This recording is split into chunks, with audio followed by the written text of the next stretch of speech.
Yeah. Good evening to everyone present here. On behalf of Hindi University West Bengal, I extend a warm welcome to all our respected guests, speakers, faculty members, and students to today's webinar on comparative world literatures. This program has been organized with the objective of fostering dialogue across languages, cultures, and literary traditions, and of deepening our understanding of literature beyond national and linguistic boundaries. We are honored to have with us two distinguished speakers, Mr. Sarbajit Sarkar and Dr. Gautam Choubey, whose academic and creative contributions have significantly enriched the field of literary studies. We look forward to their insightful deliberations during the session. The webinar is being held under the gracious patronage of our Honorable Vice Chancellor, Professor Nandini Sahu ma'am, whose vision and academic leadership continue to inspire meaningful intellectual engagement at Hindi University, West Bengal. However, due to the last minute rescheduling of the program, the Honorable Vice Chancellor is unable to join us today. Owing to her pre-scheduled engagements, she will be sharing her video message with us shortly. Uh, it is my great pleasure to introduce the Honorable Vice Chancellor of Hindi University, West Bengal, Professor Nandini Sahu ma'am. Professor Sahu is a distinguished academician, an accomplished poet, and a renowned creative writer with almost 23 books to her credit and recognition as a best selling author on Amazon. She has received several prestigious honors, including double gold medals, the Literary Award, and gold medal from the Vice President of India, the Michael Madhusudan Academy of Award in the year of 2024, and Lifetime Achievement Award in the year 2024 too. Her latest publication, Medusa, we all know Medusa, along with recent recognitions such as the Tagore Samman in the year 2025 and an honorary fellowship from the International Academy of Ethics, reflects the depth and range of her literary and academic contributions. Her work in new literatures, critical theory, and folklore has firmly established her as a leading voice in Indian English literature and higher education. We look forward to her message. Namaskar.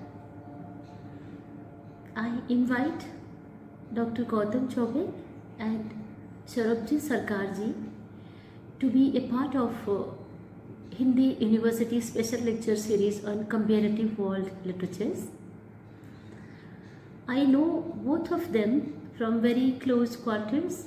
I have a very long association with Dr. Gautam Choubey since my days in Delhi, my years, my decades in Delhi, in fact. And I know his work very closely. I know that he is one of the finest persons that I have come across. At the same time, his contribution to Indian academia through his research, critical research, and translation of seminal texts is something that have made him very popular, very famous all over the country.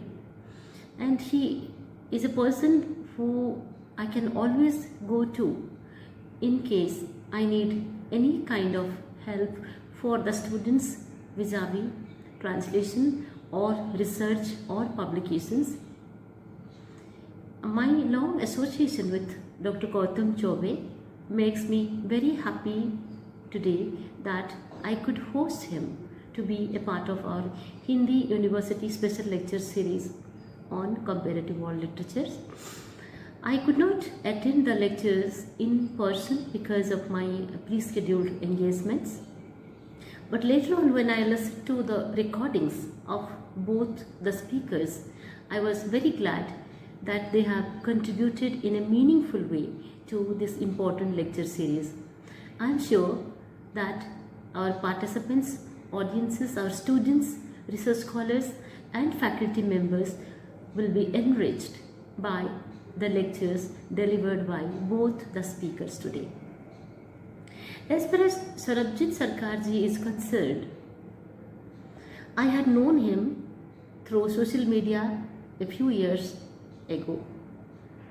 And when I came to West Bengal and I joined as the Vice Chancellor in Hindi University last year, he was one among those very few people who made me feel at home in West Bengal. He invited me to his publishing house and to the outlet for important books that he has in Calcutta. It's a very important and a very wonderful place. I visited, I had a long interaction with him. I got to know that he is doing varieties of things for the development of the state in general and for introduction of an intellectual and academic environment in Calcutta. I thank you very much, Sarbajit Sarkarji, for accepting our invitation and of course for delivering an important lecture in the Hindi University Special Lecture Series. We are going to be enriched by you. We are enriched by you, and once again I congratulate you and welcome you. I listened to both the lectures very carefully from the recordings, and from Dr. Gautam Choubey's lecture, I found a few important points that need to be pointed out, that need to be emphasized for future research and syllabus design in Hindi University. Dr. Gautam offered a nuanced comparative framework by reading Leo Tolstoy through Munshi Premchand. What a beautiful comparison. And he very productively discussed ethical realism, moral responsibility of the comparatists, and the social function of literature as a platform. His discussion of Tolstoy's engagement with India, especially through Mahatma Gandhi, highlighted transnational intellectual exchanges and the circulation of ideas beyond Europe. This is so important, Dr. Gautam, that you challenged a Eurocentric comparative literature. The emphasis on Nirmal Verma was particularly significant. You situated him as a key mediator of European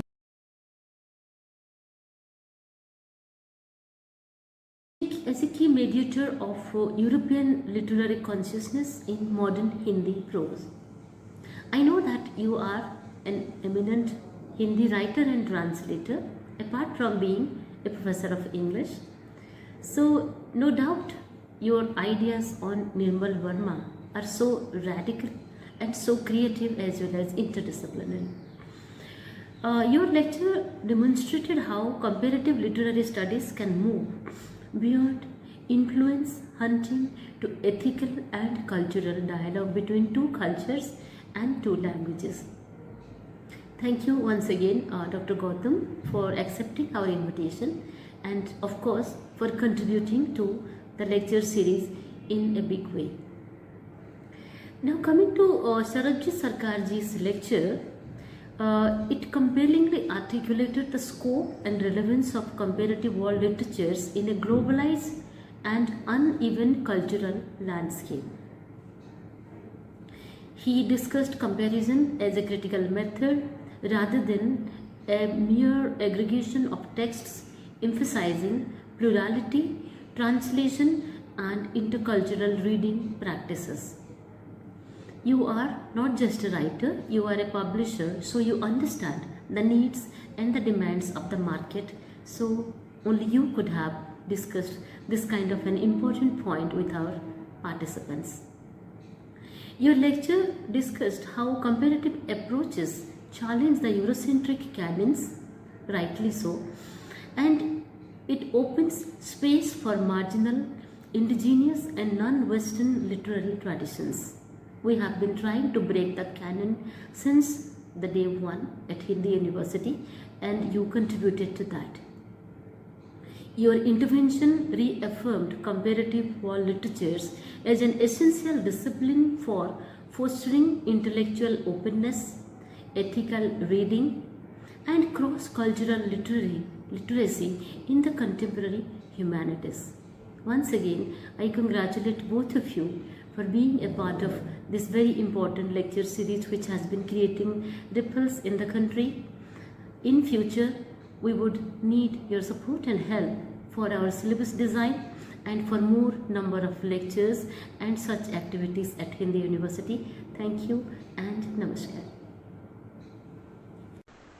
It is now my privilege to introduce our first speaker for today's session, Mr. Sarbajit Sarkar.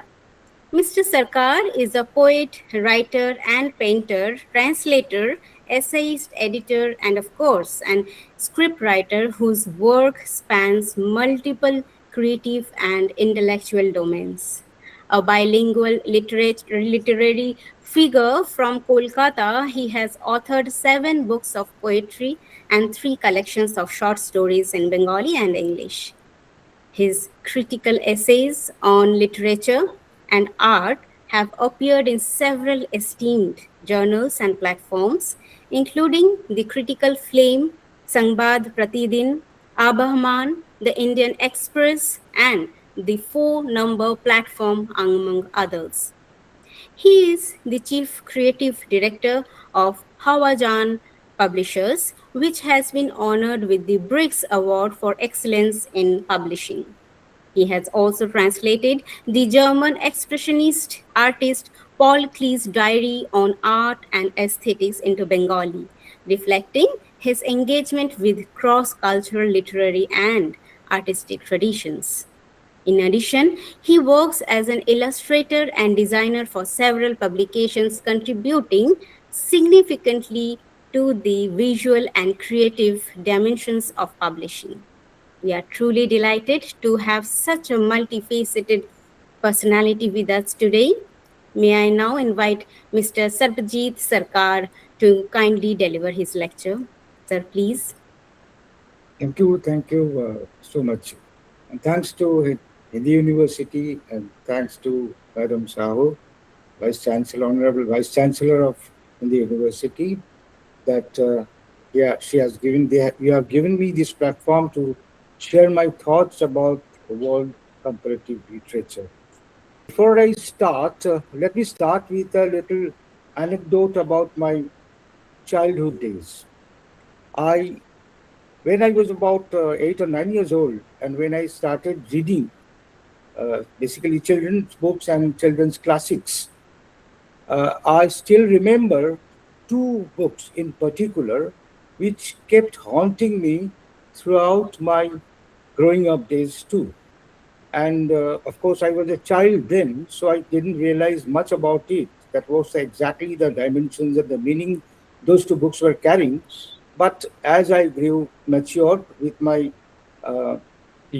as I matured and became a mature reader kind of thing, then I started realizing that these 2 books really actually played a basic landscape. They created a sort of landscape for my further reading and getting inside the literature as a genre, as all the genres about literature. Now, what are these 2 books? One of them was a Bengali book. It's called Khire Putul. It was written by a great painter of Bengal art. It was Abanindranath who wrote this book.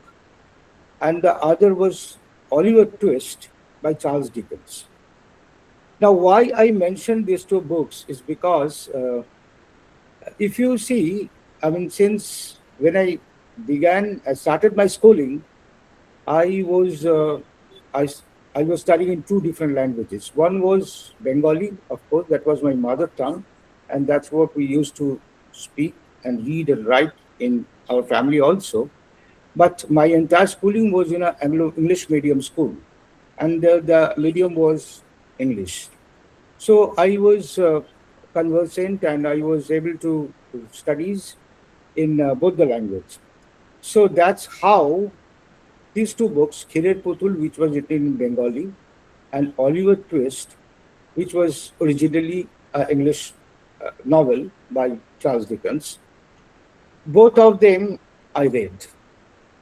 And what I found, discovered afterwards, is that both the stories, it created a space inside my brain or inside my mind, which was basically verging on empathy or the feelings towards the people who resides in the on the margin, who are downtrodden, or maybe people who were on the outskirts of the mainstream.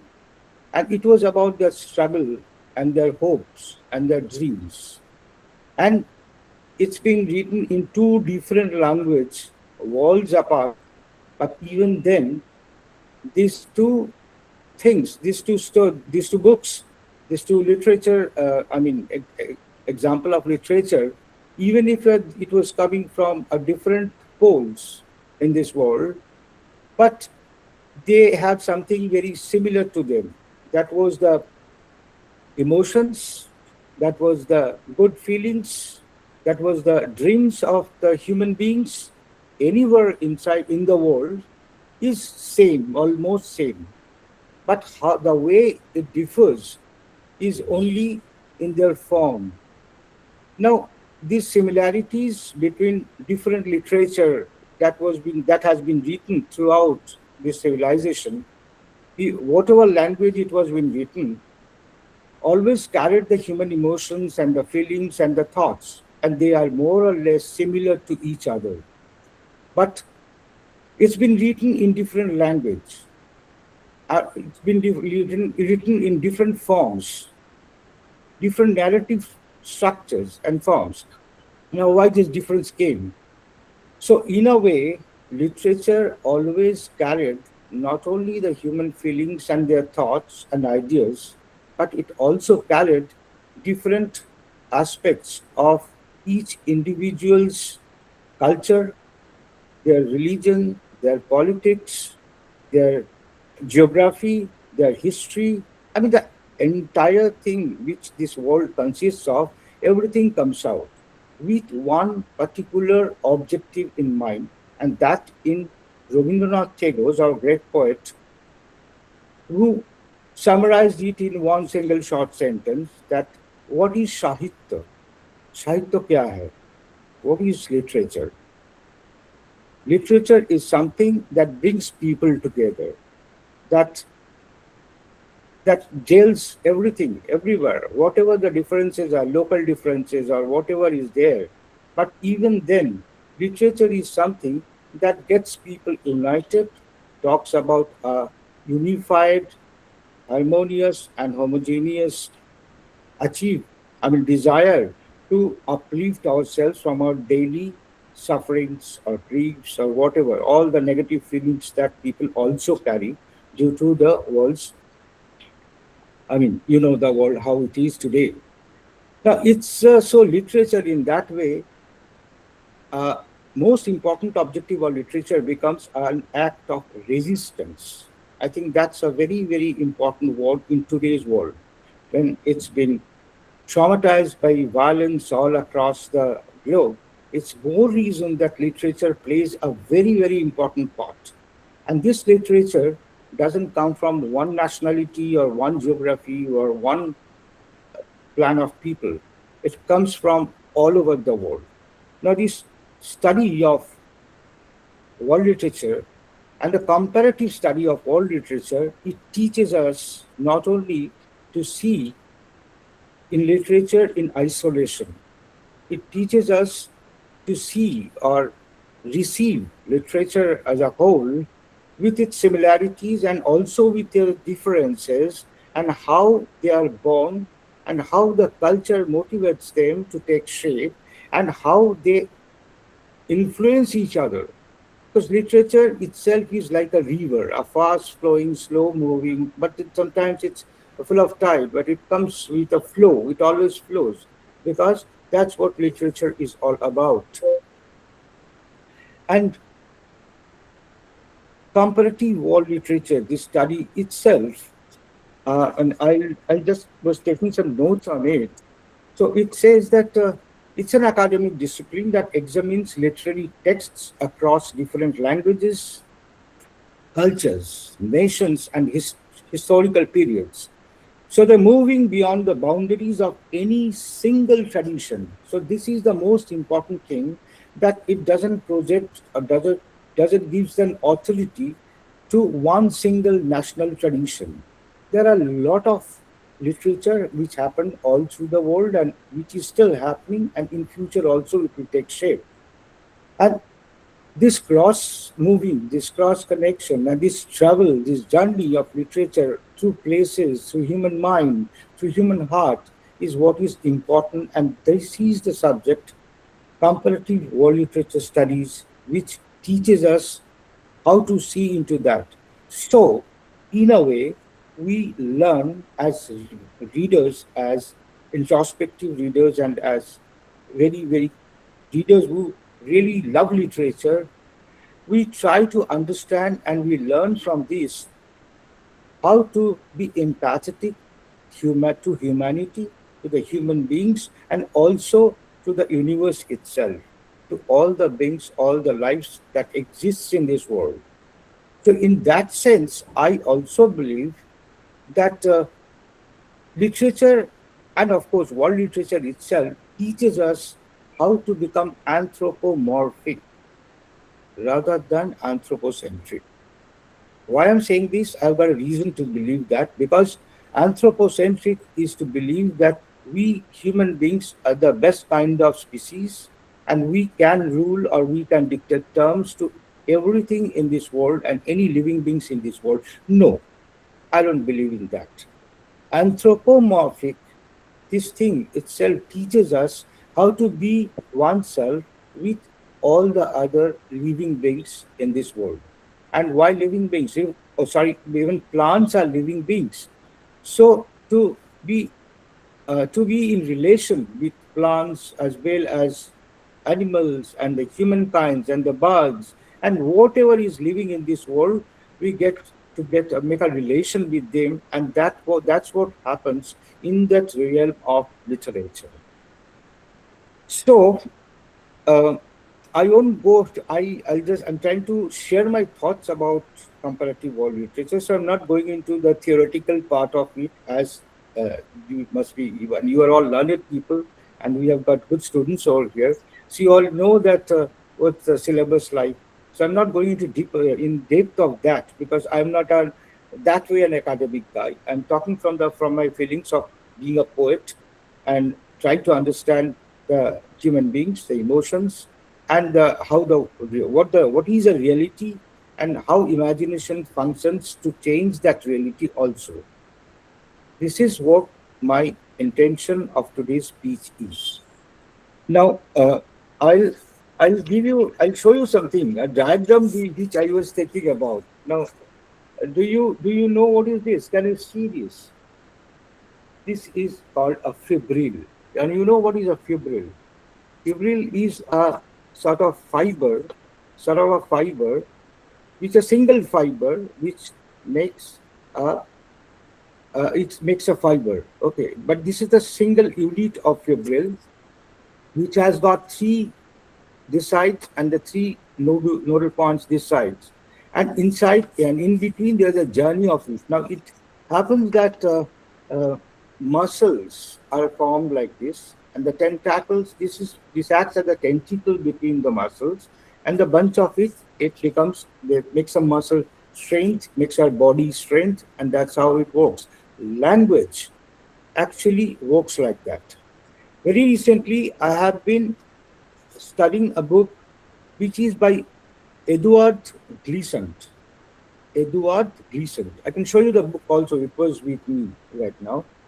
Edward Glissant is a French Caribbean poet, philosopher, writer, essayist. He's a lot of things actually. And he It's a very interesting studies he has made. Now, what he said in brief is that um, there were a migration of people from Africa, the oldest continent. That's what they say. And those people, in millions, they had to cross over the sea, and they were brought to another continent, which was on the west. And from even there were people in the western side also. They also migrated and went eastwards. Now this exchange of people, they why did they came? Because of trade, because slavery was existent at one point of time in civilization. We all know that. Now what happened to the language and the culture and the imagination uh, and the people, I mean the thoughts and their own songs, and they didn't have a written language, of course, over there in Africa, but they had an oral tradition of telling stories. Now what happened to that? It came as, I mean, it came through them, through the people who suffered during the voyages, during the uh, this civilized these 100 centuries of slavery, and the way they were tortured and they were put in other settlements, other countries under somebody. But that's how colony grew, all the colonies, and even the colonies from other people. So people who had the power always had to colonize somebody else. That's one part of the story. That's what history is all about. World history is all about. We know about that, so there's nothing new to it to tell you. But what is important and very, very important in my understanding is that this culture, which was imbibed in those original people, from the people who were in those lands, from which they had to forcefully get exiled. They had to move from their own settlements, their homes, and their from lands. They carried something inside them. And what was that? That was their own songs and the feelings and the emotions and the voices which they had with their ambience, which their what do I say? Which their land that they owned once upon a time. They had left that.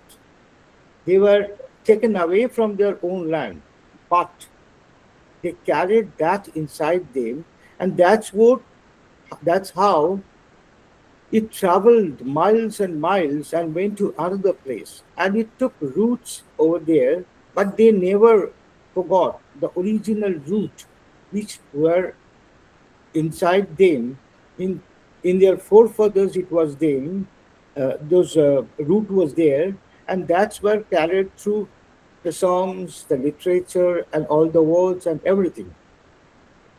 So comparative world literature gives us this entire gamut of studies where we can see that people of different tribes, different clans, people who are coming from different lands, whether they have been brought into forcefully or they migrated on their own, is a different story, and we can get into that when we read history and sociology and all other things. But as of literature is concerned, we get to know that yes, this is how literature never stops anywhere. Literature never ceased to be anywhere. It it was with the Roman civilization, it was with the Greek civilization before that, and then came to the Iranian civilization, I mean the Persian civilization, because before Iran, Persia was there, and Persian was a great civilization. And the Persians came to India also. And that's how we were influenced by the Sanskrit, because the Indus Valley civilization was there. So we were influenced and we had our own literature also. So Sanskrit literature, let's say for Ramayana and Mahabharata, the two epics, those were important to us, and that held the entire ethos and the essence of what we think. That was after that, after the Persian invasion, their good things, their literature, their songs, their music, their drama, that also came into us, and we absorb that. We never tried to keep it away from us. It was I mean, it was sort of an amalgamation. You see what literature can do. It can take away essence of one particular geographical area with a certain history and politics and whatever it is, and the ethos of the human beings, and it can mix with the ethos that was transported from another place, another geographical area, and then it mixes up and then it enriches itself. So that's very important, because enriching oneself, enriching, enlightening oneself with new ideas, new thoughts, not going away from our own roots, not excluding our own heritage. I'm not saying that. And tradition has to be taken in. And then tradition and the heritage, when it comes into being and mixes up with another language, another form of literature or whatever, then it nourishes itself. It becomes more of a, it becomes more voluminous. It becomes more whole. It doesn't becomes isolated. So that's a most important thing I think we learned from this thing, and a couple of more things. It was this was interesting. Do I have time? Do I have time? Hello.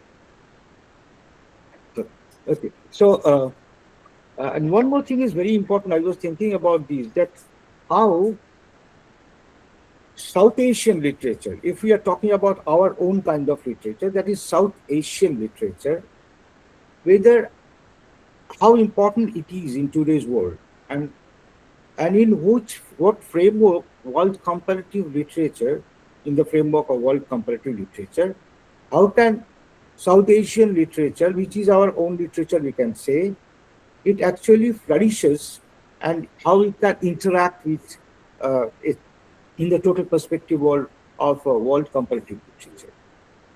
Now, when we approach South Asian literature comparatively, we immediately encounter a productive tension. Tension. Why a tension? Because on one hand, we have a region of extraordinary linguistic diversity. Now, what is that? It's basically that we are a country of diversified topography, diversified language. A lot of things are dissimilar to each other. But at the same time, we can say that it's our country, our nation, it's India, and where we are actually uh, enriched ourselves. We are full body. We are really become a whole, a sort of universe in ourselves itself, because we have those differences and also the similarities. So we can say that it's us. Now, this is important. Calling ourselves us. No individual is important, but all of us are important. And that's how, this is what we can tell others in this world, to this world, who are, okay, sometimes they become violent, they go for separatism, they go for differentiation between people. But what we have to offer as South Asian people of South Asia, and as Indians in particular, this is what we have to offer. There's a Sanskrit sloka which most of you know, Vasudhaiva Kutumbakam, which means that the entire world is our guests. Whoever you are coming from other places from the world, you are all our guests. And we are honored to have you with us. And because through our exchanges of thoughts, through the exchanges we can do through our music, through our learnings, through our literature, through our thoughts, philosophy, ideas, whatever it is, we can actually enrich ourselves. And this in return we can give to the world, to the people all across. So it's basically that what it comes to my mind. And I also, in recent years, have seen that South Asian literature demands this approach, that we resist the impulse to view literature through a single nationalist or linguistic frame. To read only in English is to miss the vitality of the contemporary Kannada or Hindi or Bengali fiction. To focus solely on post independence writing is to overlook the medieval Bhakti poets whose vernacular radicalism still echoes today. This is important. Yet to read everything is impossible, of course, but then we can at least have the crux of it, the essence of it. We can at least get get that, because the disciplines of these comparative world literature studies, it's essential. It can help us to understand the essential paradox, the paradox of the dissimilarities, the paradox of the difference, but at the same time the unification mode. Um, so that's it. Basically, I think I have gone into extent of it, and I'll be happy to hear to Dr. Gautam Choubey. Yes, because I'm very interested. Yeah, his thoughts. Thank you so much. Thank you so much, Parveen. Yeah. Thank you so much, sir. I must say that you beautifully highlighted how imagination allows comparative world literatures to transcend boundaries, connecting diverse cultures through shared human creativity.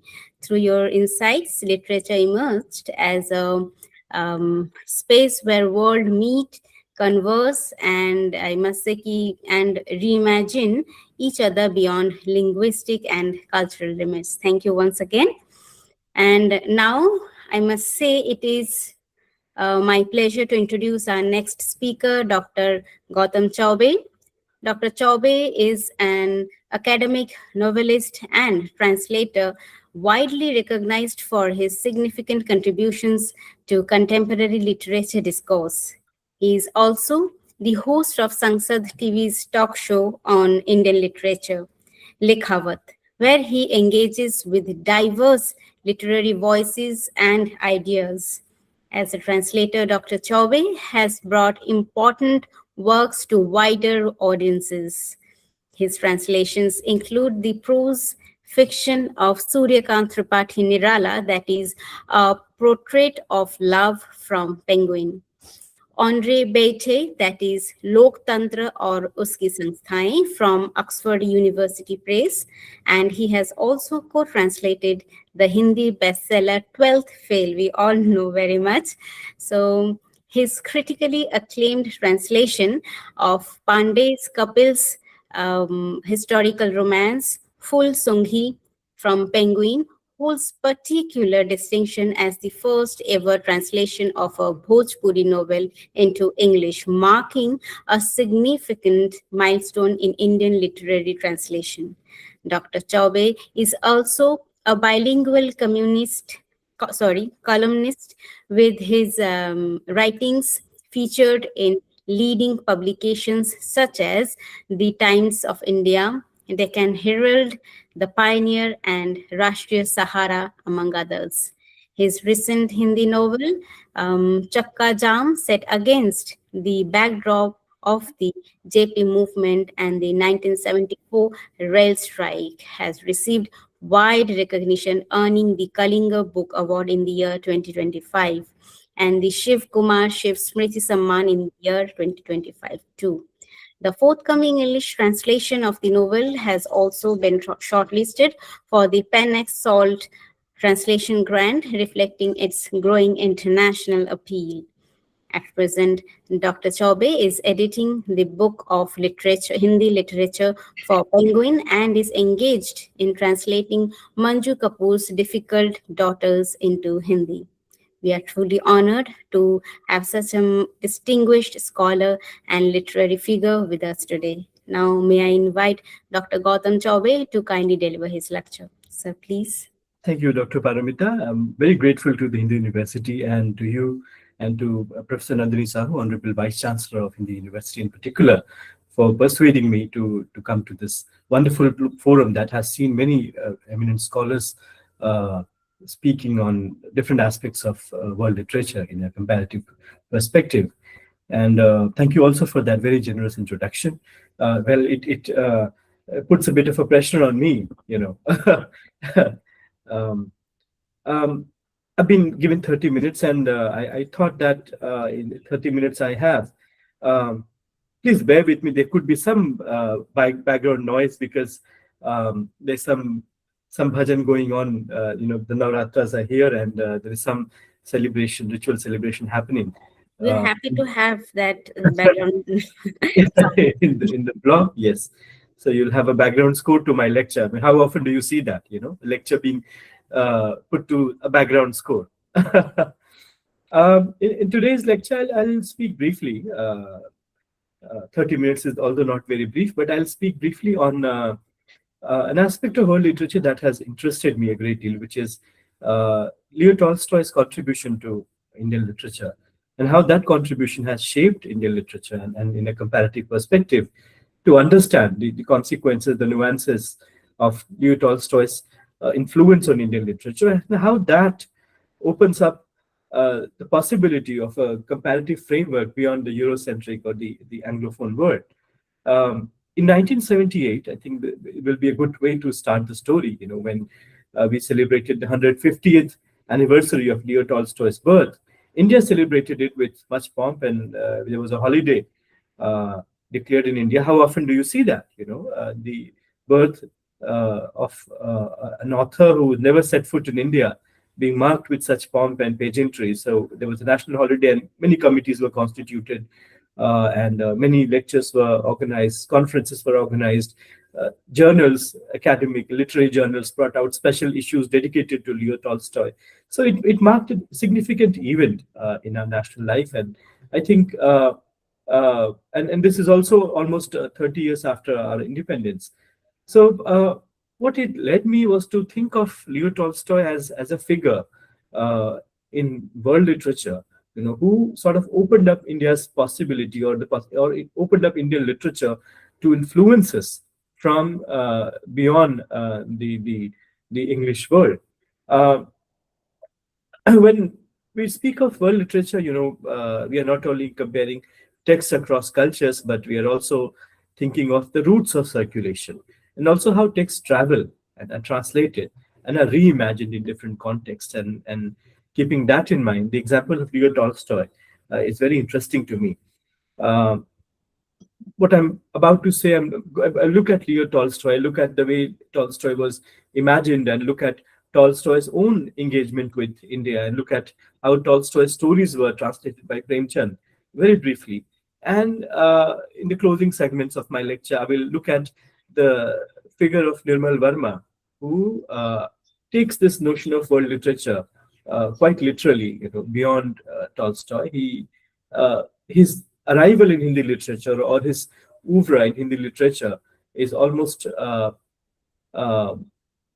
synonymous with Hindi literature presenting itself as a sample of world literature, as a form of world literature.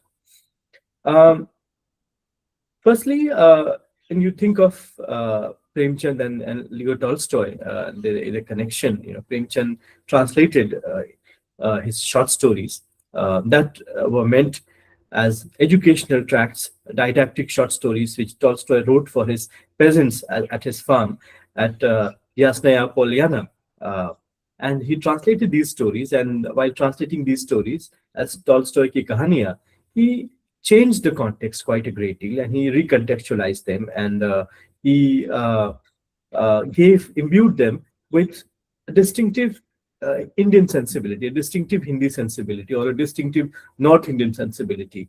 And that is very interesting to notice, because these stories were didactic, stories that were written originally for the peasants at Yasnaya Polyana, the farm where Tolstoy conducted his experiments.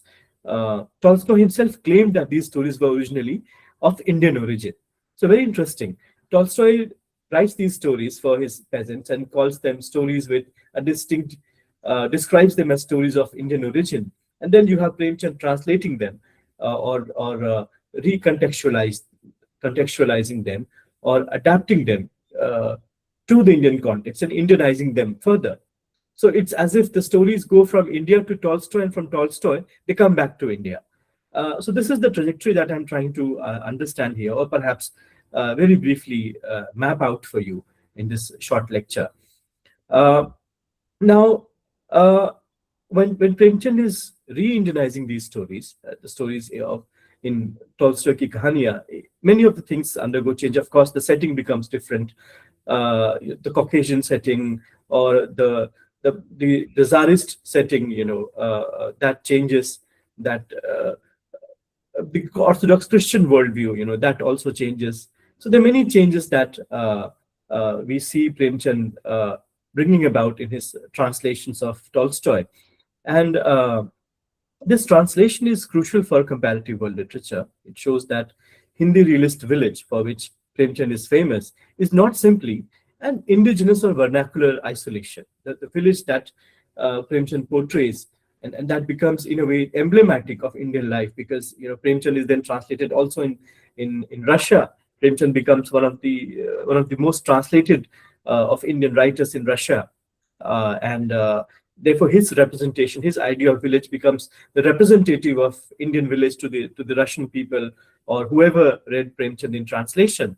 That Hindi realist, that village in the Hindi realist story, it's itself not simply indigenous or vernacular, but is a result of a dialogic encounter with European realism mediated through translations and adaptations. So what I'm trying to say is that Tolstoy writes these stories for his peasants, for the children of his peasants, to be very particular, at Yasnaya Polyana. And he described these stories as having an Indian origin. And I'll come to that later.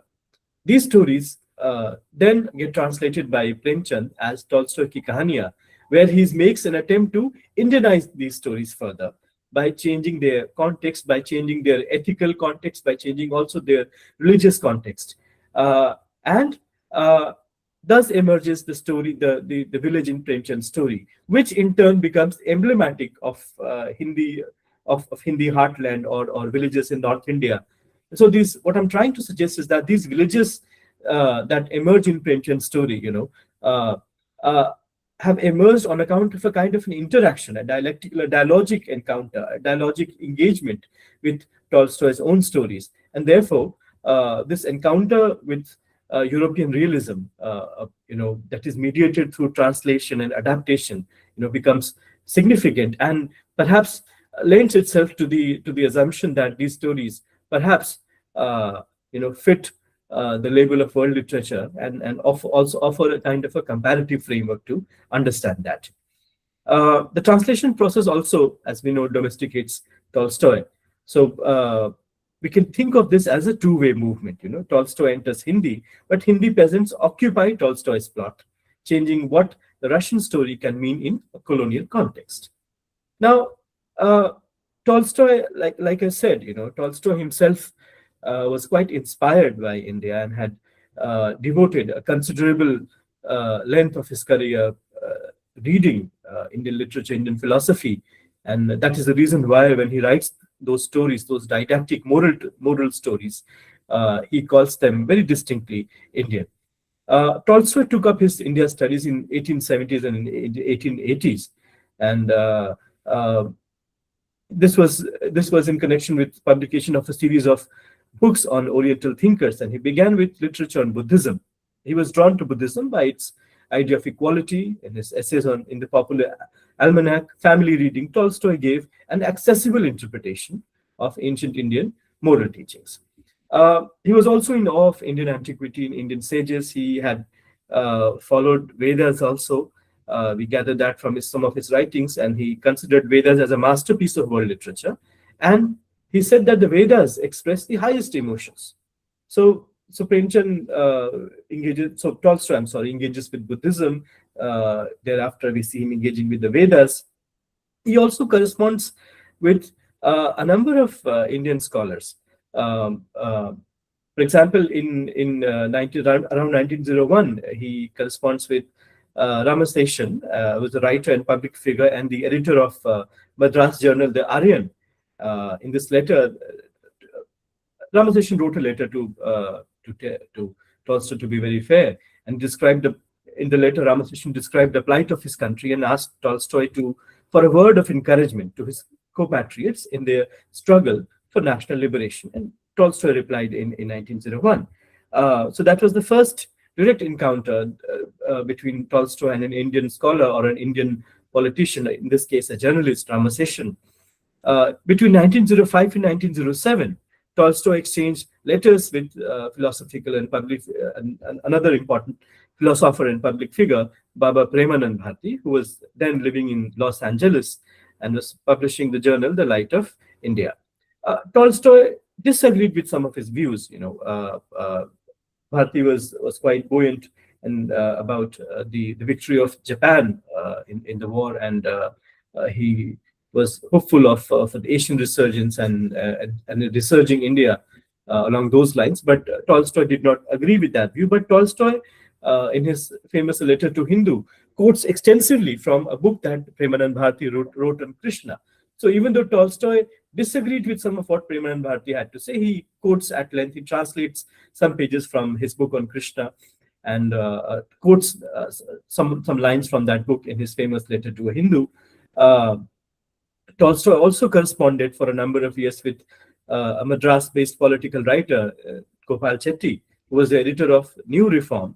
And he had, in fact, Gopal Chetty was perhaps one of the first Indians to have brought out a book on Tolstoy. In 1909, he published a book called Count Tolstoy, His Life and Teachings. And so Tolstoy was corresponding with Indian people. He was reading Buddhist literature. He was reading the Vedas. He was particularly influenced by Ramakrishna Paramahansa and Swami Vivekananda. Their emphasis on love, their emphasis on a universal love. So he was quite inspired by that. And he was also corresponding with political figures. He was corresponding with Ramaseshan. He had correspondence with, exchanged letters with Baba Premanand Bharati, and he was also in touch with Madras-based political writer Gopal Chetty, who, like I mentioned, brought out the first biography of Premchand's life. And in 1908, he wrote the famous A Letter to a Hindu in response to Indian revolutionary Taraknath Das, arguing that Indians should resist British imperialism through love and non-violent non-cooperation rather than violence. This letter was published in the nationalist paper Free Hindustan, then reprinted in Gandhi's Indian Opinion and circulated among Indian readers, becoming an important text in debates on methods of resistance. So what is very interesting is that around this time, Gandhi engages with Premchand, and Tolstoy, and in all fairness, names his farm in South Africa, the Tolstoy farm. They exchange quite a few letters.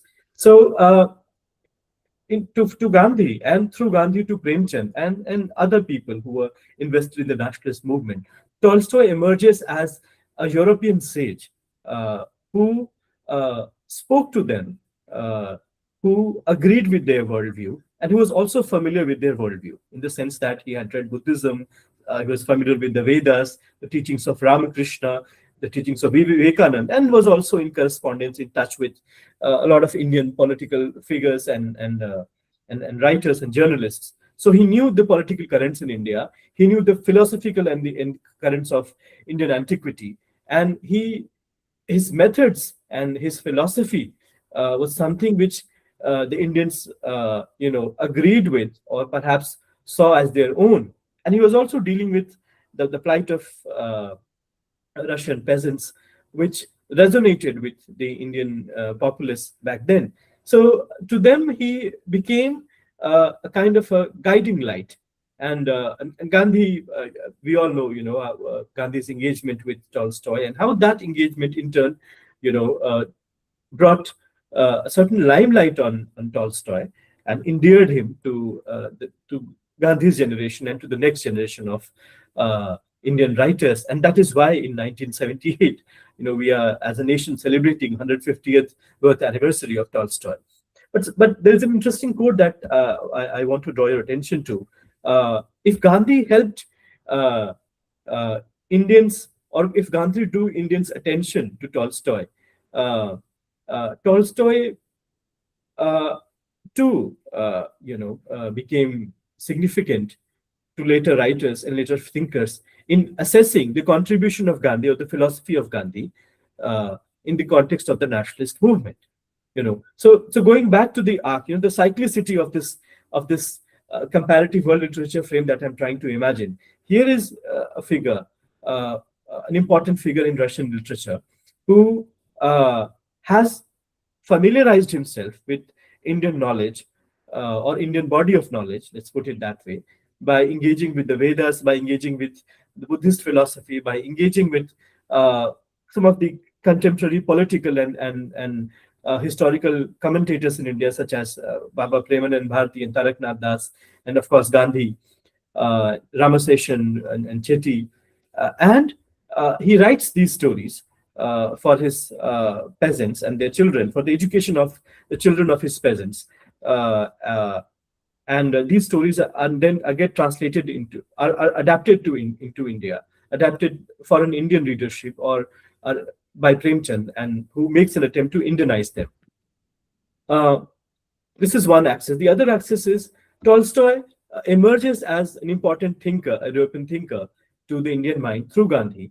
And years later, what I'm about to share is an interesting quote where somebody says that it was Tolstoy who helped Indians understand Gandhi's contribution in Gandhi's philosophy. So there is this cyclicity, India to Tolstoy, Tolstoy back to India, Gandhi to Tolstoy, and from Tolstoy back to Gandhi. So in 1969, when we were celebrating the centenarian of Gandhiji, his birth anniversary, a prominent member of the Communist Party, S.G. Sardesai, who spoke at Gandhi Symposium, said that it was Lenin's article on Tolstoy that helped clarify Gandhi's role in the Indian national liberation movement, which is very interesting. So it was Gandhi who, like I said, drew endeared Tolstoy to Indian masses, made him India's favorite European writer, or Eurasian writer. And if we are to buy this argument that Sardesai is making in 1969, it was Tolstoy who helped us Indians understand or contextualize Gandhi better. Now, to understand Tolstoy, in fact, there are not one, but in fact, three contexts. Of course, it was through Gandhi and through Premchand that we understood Tolstoy. But Tolstoy also becomes important after the October Revolution, and Tolstoy also becomes important, after once Lenin starts writing about Tolstoy and his writings and his philosophy. So Tolstoy comes to us gradually, incrementally, in various forms, and we see a lot of India reflected in Tolstoy's philosophy, Tolstoy's writing, so much so that the stories that Premchand translates as Tolstoy ki Kahani were originally conceived by Tolstoy or imagined by Tolstoy as stories of Indian origin. But it doesn't stop there. If you go by what Prabhakar Machwe has to say, he says that Tolstoy's influence in stories, he sees Tolstoy's influence across Indian languages. He sees Tolstoy's influence in stories for children by Guruji, didactic tales by Khandekar in Marathi, in stories of Janendra Kumar, Sudarshan, and Kaushik in Hindi, Ram Narayan Pathak's stories in Gujarati, Anand Shankar Ray in Bengali. Besides, Prabhakar Machwe finds that Anna Karenina, Resurrection, and the story of Cruet's Sonata made their mark on Hindi novels of W.M. Joshi, Janendra Kumar, Sharat Chand Chattopadhyay, and Prabodh Kumar Sanyal in Bengali. Of course, Mulk Raj Anand, among others. So, what I'm trying to suggest, Paramita ji, how much time do I have? Hello. Yes, you have. Yes. About 5 minutes. Yes. You can continue for 5 to 10 minutes more. Yeah. So no problem. Yeah, I'll quickly summarize what I have to say. So, what I'm trying to suggest here is that we have to, when we think of world literature, when we think of a comparative perspective for world literature, we have to think of genealogies. We have to think of roots. Dr. Sarbajit, in his presentation, he spoke of Tagore and Tagore's influence.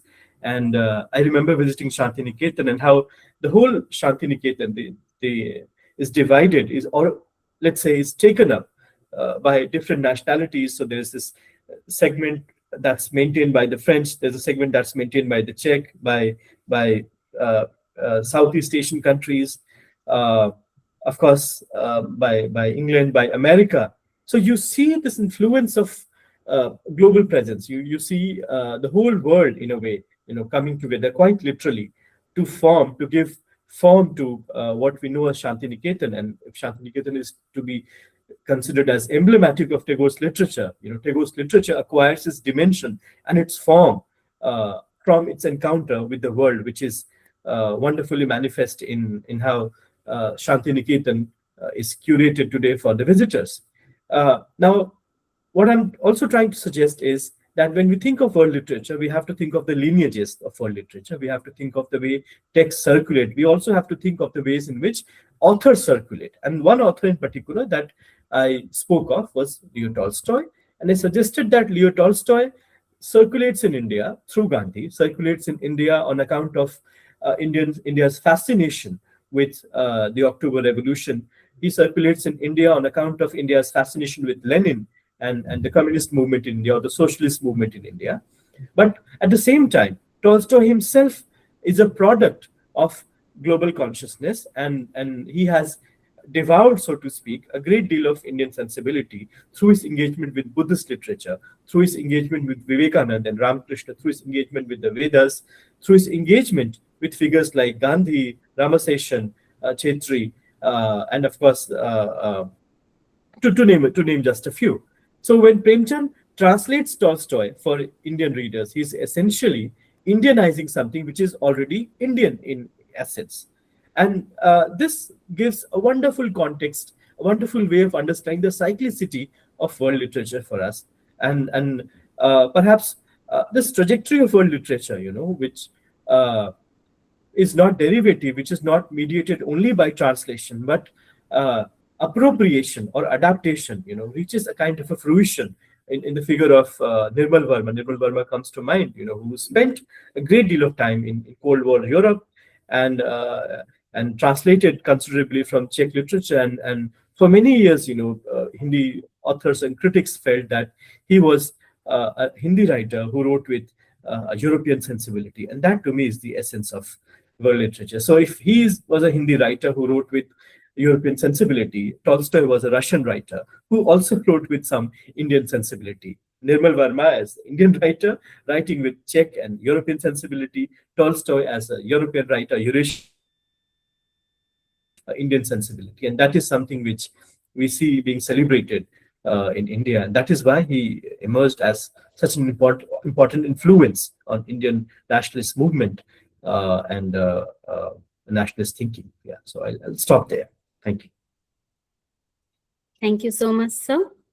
Thank you for your insightful talk showing how we can understand Tolstoy through Gandhi and Premchand, of course, and your discussion on Gopal Sethi's work, Tolstoy's correspondence with Baba Premchand Bharti, and the influence of Ramakrishna Paramhansa made the session truly meaningful and engaging. Thank you once again.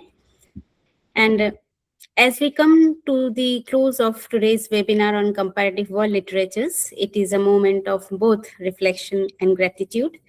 We extend our heartfelt thanks to our esteemed speakers, Mr. Sarbajit Sarkar and Dr. Gautam Choubey, sir, for their insightful and enriching presentations. Their lectures offered us valuable perspectives and deepened our understanding of literature across cultures and contexts. We express our sincere gratitude to our patron, Honorable Vice Chancellor, Ma'am Professor Nandini Sahu, for her constant encouragement and visionary leadership, which continue to inspire meaningful academic engagement at Hindi University, West Bengal. I would also like to acknowledge the dedicated efforts of the Hindi University team, whose coordination and commitment ensured the smooth conduct of this program. A special note of appreciation goes to our technical support team, Ms. Kajori Das Roy and Mr. Raj Jaiswal, for their efficient handling of the session and for ensuring a seamless experience throughout. Finally, I extend my sincere thanks to all the participants for their active presence and engagement. With this, we formally conclude today's session. Thank you all for joining us today, and we look forward to your continued association with Hindi University West Bengal. Thank you and have a pleasant evening. Namaskar. Thank you so much. It was a pleasure listening to you, Sarbajit ji. Thank you so much. And thank you so much. I just wanted to make a frank admission that I would like to appreciate Dr. Choubey because he mentioned two things, two of my favorite writers, Nirmal Verma and Tolstoy, of course. And in this context, they are so important. I mean, I can't explain. Thank you so much, Dr. Choubey, that you mentioned that. Thank you so much. Thank you, sir. Thanks to all of you. Namaskar.